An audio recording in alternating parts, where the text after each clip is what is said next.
And we start with a rare act of gun violence in New Zealand ahead of one of the biggest sporting events in the world, the Women's World Cup.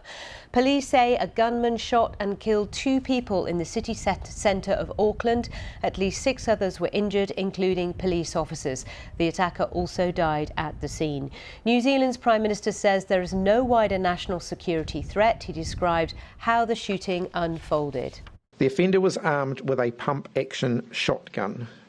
He moved through the building site, discharging the firearm as he went. Upon reaching the upper levels of the building, the man contained himself in an elevator. Shots were fired and he was located a short time later. I want to thank the brave men and women of the New Zealand Police who ran into the gunfire straight into harm's way in order to save the lives of others. Well, the shooting happened on a construction site in the central business district of Auckland. These workers described what they saw. I saw like 20 people rushing out of the building and telling the pedestrians to move. I was like, what happened? And I go ask them, they say like we saw a guy with a shotgun in his hand and he was aiming for people. All the cop cars and ambers and firearm squad and armed defenders. And from where we were heard a few gunshots.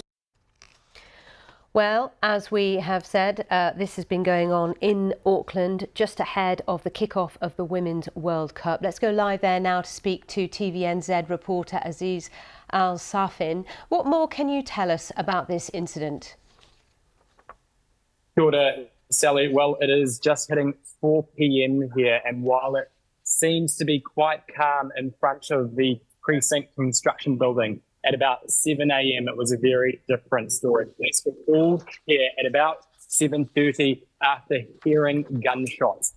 Then they went and made their way into this building behind me, the precinct building, which is just under construction in what is a busy, hustling and bustling part of Auckland City. At just after 8 a.m, 5 more shots were heard in quick succession. Now, what we know and what Prime Minister Chris Hipkins, as you just heard, confirmed was that this man made his way into the building behind me. We now also know that he was a construction worker, which is why he knew the layout of the building. He started firing on level 3 of the building and then proceeded to barricade himself into the elevator, at which point police tried to engage with the alleged offender.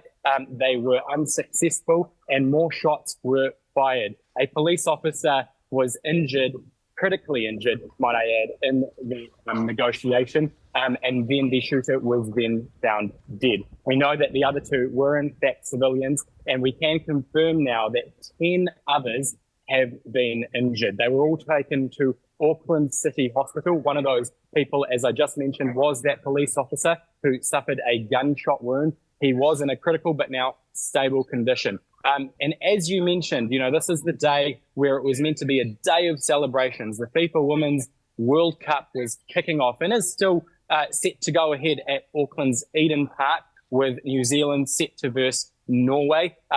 If you can see behind me, there is a hotel. That is where the Norway team was staying. They were woken up at about 7 a.m. to gunshots and the police Eagle helicopter. And just 100 metres away from me, to my right, is where the fan zone was meant to take place. We've now just learnt that that fan zone has been cancelled for the day. The tournament is still set to go ahead. And what should have been a day of laughs, happiness and celebration now really has just turned into a day of complete disbelief.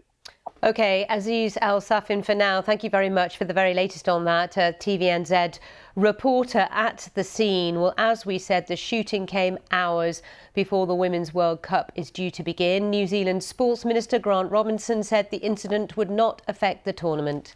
There are a number of teams, as you'll be aware, who were staying in the immediate area.